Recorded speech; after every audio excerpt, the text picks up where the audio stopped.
పరిశుద్ధ వచనములు 26 నుండి 33 వరకు.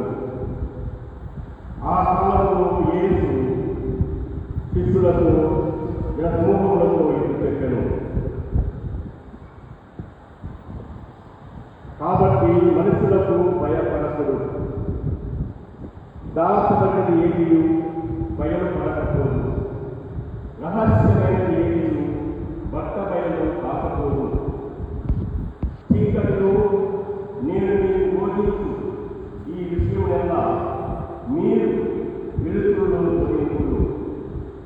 చెవిలో మీకు చెప్పబడిన